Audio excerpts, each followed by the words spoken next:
в той Конституции, которую называют Грачевской, и которую очень хаит, есть статья 11, где четко написано, что личные документы выдаются на русском, украинском и по требованию получателя крымско-татарском языке.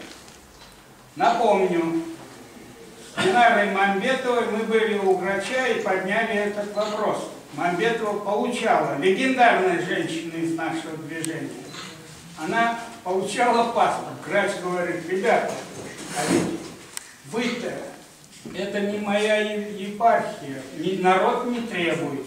3 раза я выступал у Сервера Бекирова по этому поводу. Реакция 0.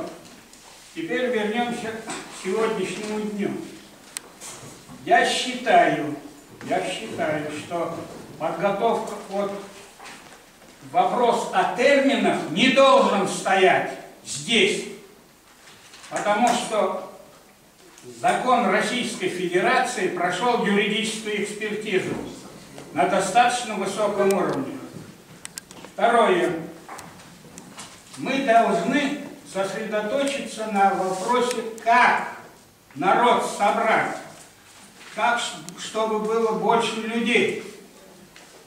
Опыт южноафриканских революций показывает, не только интернет, у каждого из нас есть сотовый телефон.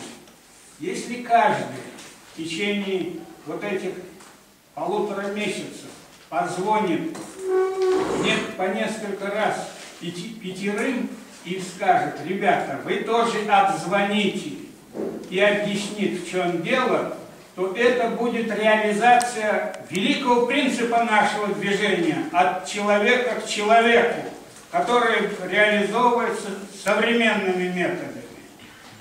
Теперь относительно пункта о том, что не надо говорить о том, что закон о политических репрессиях в Украине. Я считаю, что это неправильно. Надо говорить, потому что специально выбросили крымско-татарский народ. И любая дорога начинается с малого. Так вот, с этого малого нашу дорогу подрезают. Следующий. Вот к тому, что говорил НВР. Мы говорим о Батькивщине. Кстати, не только Батькивщина, вся объединенная оппозиция выступила против закона о языках. На прошлых выборах они с пеной у рта доказывали, что не может быть национально-территориальной автономии. Поэтому вот то, что вы приняли тогда в апреле, должно быть реализовано и на объединенном митинге 18 октября. Об этом должны быть лозунги. Долой оппозицию с ее предложениями. Не надо стесняться уже. Иначе приезжает господин Тигнебок в Севастополь и говорит: надо поменять название Крыма. Не Крым, а Таврида. Вот так. А он тупорылый не понимает. Это крымско-татарское слово. Таврида, Нет, ну это правильно, но сейчас речь не идет о научных трактовках. Это быки, это ни о чем не говорит. И еще об одной вещи хочу сказать. Мы не должны отделять, вот из Севастополя товарищ выступал, себя отделять от остальных жителей Крыма, русских, украинцев и других, потому что социальные проблемы у нас общие.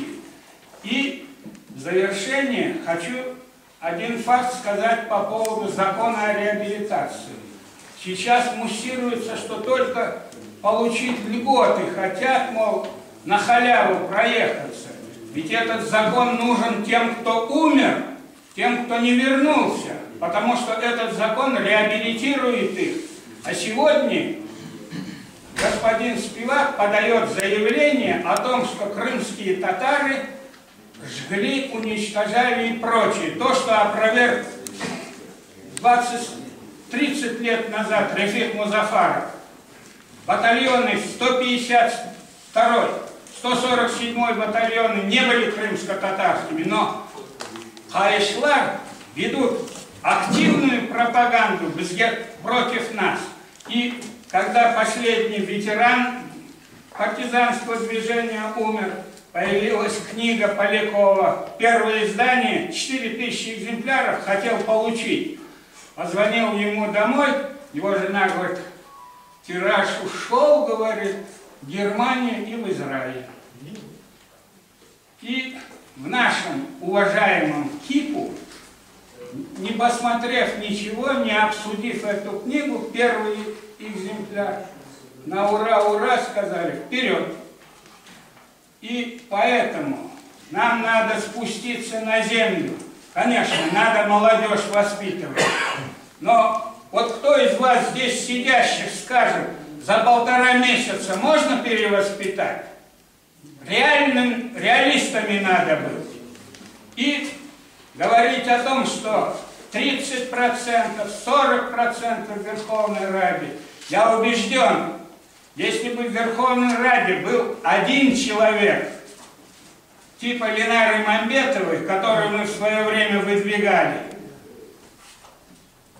этот человек донес бы до всех о нашем положении. Он бы не постеснялся ни президента, никого. Поэтому давайте спустимся на землю и будем акцентировать внимание. Вот сотовый телефон, каждый двое 5-6, вот в течение 1,5 месяца надо каждый 5-6 раз обзванивать, и надо доводить и приглашать людей.